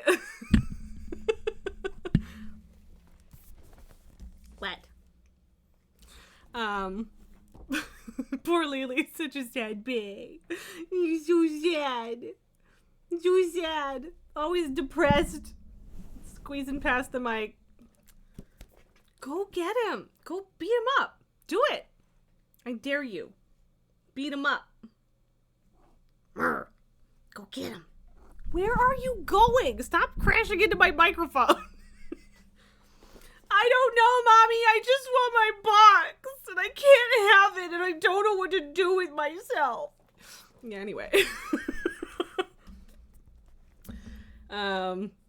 Anyway, Russia, making money with space. Emblematic of this change was a 1997 commercial using footage filmed aboard Mir, the largest space station ever constructed at that time. It was shot by Alexander Lezutkin, featuring Commander Vasily... I'm not even fucking pronouncing that. Squirting little spheres of milk into the air and gobbling them up with as much enthusiasm as he could muster. In the commercial, ground control loses contact with Mir, causing serious concerns before they manage to restore the connection. In the flush of their success, they ask the commander if he needs anything. The commander replies, "A glass of real milk." "Real milk in space? It's never been done," says the shocked head of ground control. Sibliev, I think is how I would pronounce that. There is no more Raz, only Lily Tail, yeah. You need a kiss to make you feel better? She didn't like that. He looks out the window at the great blue ocean below and asks, why not Israeli milk? This was meant to be a rhetorical question, but it turns out the answer was cancer. Snuva, the Israeli manufacturer of the milk, was in trouble at that time for putting a suspected carcinogen into their milk. Also for lying about putting a suspected carcinogen into their milk. However, in the commercial, Tnuva's white lab-coated scientists spring into action, rapidly producing that one beverage every Russian man wants to have on hand for a celebration: shelf-stable milk. The drink is sent up to Commander Sibilyev, who pac-mans the delicious white spheres. An attractive, prodigiously blonde woman of unknown vocation swoons from mission control. Fini! Incidentally, to Sibilyev, no matter how many times I pronounce this, I'm gonna fuck it up. Russian names are my nemesis. He was made to reshoot the scene from the commercial because its director on the ground felt he hadn't been smiling enough. From the late 80s through today, there have been countless shameless promotions interfacing uncomfortably with the final frontier. We can't document them all, but here are a few highlights. 1990, Tokyo Broadcast System pays to fly journalist Toyohiro Akiyama to Mir aboard a rocket covered with advertisements for Japanese companies, including Unicharm, maker of disposable hygiene products. 1996, Pepsi sends a 1.2 meter long inflatable fake Pepsi can to Mir, which cosmonauts have to take on more than one EVA, aka spacewalk, aka the most dangerous activity available in low Earth orbit, and which typically doesn't involve gigantic novelty soda cans. Incidentally, though both Coke and Pepsi have made their way to space, they aren't terribly popular with astronauts because burping in zero gravity is a dicey proposition. Ben goes, "Oh god, I just remembered Saddam's failed commercial space cannon in Israel allegedly assassinating its designer." Yikes. Yikes. That sounds like a real fucking rabbit hole one could go down. Oh, I didn't realize how baby he had become. Look how baby he is. Yes, you are also baby, but you're being a bum. I'm sorry, Lily. I feel so guilty. I feel so guilty. What? Okay, anyway. 2000. Pizza Hut plasters their logo on a Russian rocket. 1 year later, they make the first pizza delivery to orbit. They had earlier looked into projecting their logo onto the moon itself, but changed their minds after being told the laser projection would need to be the size of Texas and would cost hundreds of millions of dollars. He has been in pure baby mode for the past hour. I agree. It's just like the tucked paws always get me. Lily, just relax. Just relax and stop sulking. You're making me feel so guilty. Because she won't leave. She's just going to sit here and sulk. What? You keep distracting me. 2001, NBC announces a new setting for its popular reality TV show Survivor called Destination Mir. It was never filmed, not least because Mir was deorbited in 2001, which leads us to this. 2001, Taco Bell sets up a target at sea, offering a free taco to everyone in the United States if Mir hits the bullseye when it deorbits. Mir, perhaps as a final act of defiance, misses. Is it working, Mom? I mean, if the goal is to make me feel guilty, yes. If the goal is to make me feel guilty enough to boot the other cat out of the box, then no. Oh, baby. BB. BB. I stop petting her and she looks over her shoulders like, why? What? Other space-promoted products include Cup of Noodles, Rolled Gold Pretzels, and Radio Shack. Honorable mention goes to KFC's Zinger sandwich, which went where no chicken had gone before during a ride on a high-altitude balloon. Star Trek may have given you the impression that the future of space will be free from crass consumerism, but the best available evidence suggests commerce is just getting warmed up. Pizza Hut was thwarted in its attempt to laser an ad onto the moon, but PepsiCo, Pizza Hut's owner, was not entirely deterred in their pursuit of turning the heavens into a billboard. Their Russian branch recently worked with a local startup called Start Rocket with plans to launch a gigantic orbiting billboards made of mylar. Fuck off, Pepsi! Like, Jesus Christ. Ads on the internet aren't working anymore. They have ad blockers now. What are we gonna do? Launch them into fucking orbit! That makes me so angry. Like there's a deep rage in me about that. Christ, whatever. Anyway, after word of this plan leaked, causing a predictably negative response, Pepsi changed its mind about ruining the sky. But if they had gone ahead with it, there wouldn't be a strong legal case to stop them. US law allows private companies to put logos on their rockets and payloads, but bars them from putting ads in space that can be seen by the naked eye.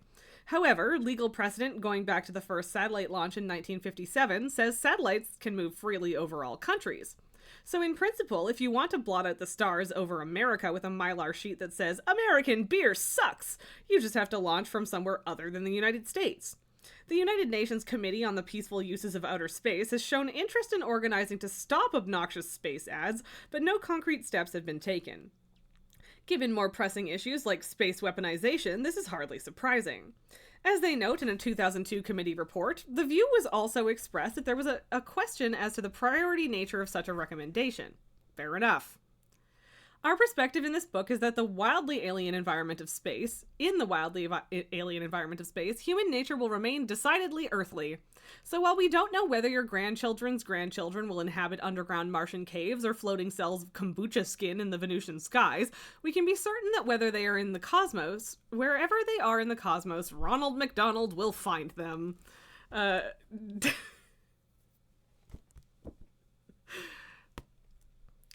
Oh, do we have a block coming up, man? Hi, Lily. So, do we want to jump into part 3? We could. But usually we stop at 10. At the latest. Hi. Sorry, I did a tappy and Lily immediately was like, "Mom?" What? What, baby?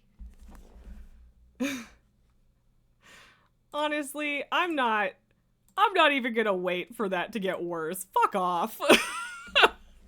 Anyway.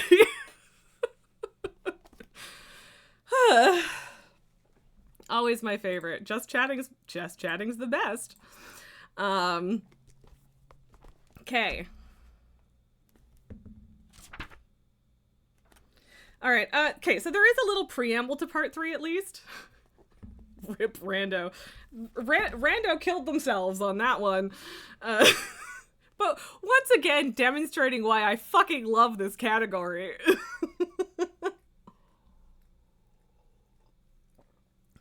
Also, genuinely hilarious that Disney adult is apparently a fucking insult. Also, not accurate, but alright. I mean, I guess that's not completely true. I do fucking love Moana. Why are you twitching? Stop twitching. Stop it. Lily. Baby girl. I don't know, whatever.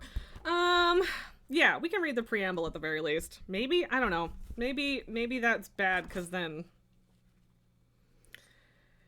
Like, I'm just wondering if we should leave that for next week or not. We ended up going late last time trying to finish a chapter, but now... Now it's the other way around. So... But yes, part 3, Pocket Edens, how to create a human terrarium that isn't all that terrible. I do think it makes sense to wait to read the preamble next week, because even if I read it right now, it would make sense for me to reread it next week, I think.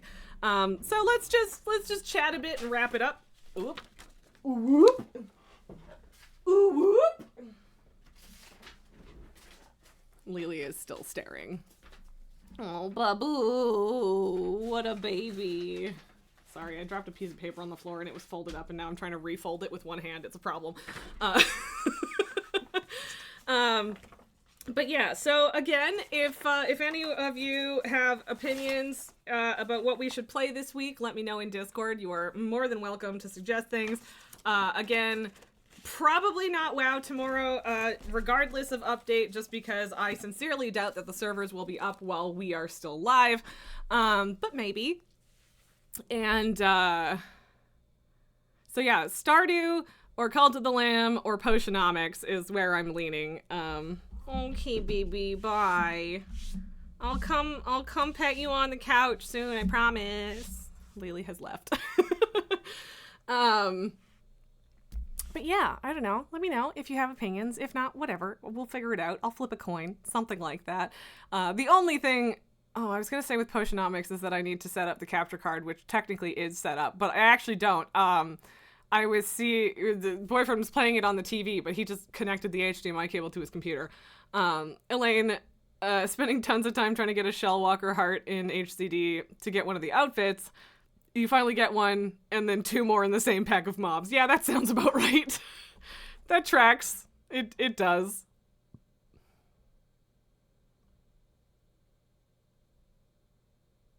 So I don't know why my settings thingy is flashing. Whatever, doesn't matter. But yeah, we'll figure out what we're doing tomorrow. I don't know. I'm still very much enjoying the book. It's a little bit slow going, but it's a lot of fun. I think like we're not quite there yet. I'm not quite sure where the space law part comes in. If everyone is genuinely super bored by that, we can skip it, but I think I'll be interested in it, but if everyone is falling asleep, you're gonna have to let me know and we can figure something out. Okay, Bango, so the space cannon was supposedly going to be used to ship things to space and was going to be bigger than the gun that Germany's used to shell Paris, during presumably World War II. It was during the arms embargo after Desert Storm, and Israel supposedly did in Israel because they were afraid it could be used to shell them. I mean, it could be used to shell a lot of people at that point, but all right, whatever. World War I. Okay, that also makes sense. That makes more sense. I don't know a lot about that particular piece of history, actually, which is interesting. I don't know if I want to go down that particular rabbit hole right now, but interesting nonetheless. Speaking of weird rabbit holes, boyfriend bought an unpunched copy of the Dragon Riders of Pern board game that we only learned existed this morning. So thanks, eBay. Cheers to you.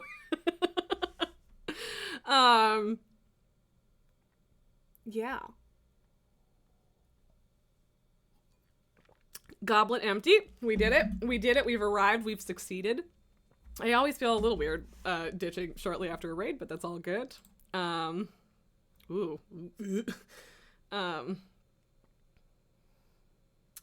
I don't know what I'm doing. I do know what I'm doing. Are we gonna bother Tango like right before before they go off again? All right, Tango's killing stuff in Mass Effect, so presumably we'll trap them into at least 5 minutes of gameplay. Good old Goblet. Elaine also didn't know it existed. So this would have been, relatively old-ish, Elaine. That would have been like early mid 2000s.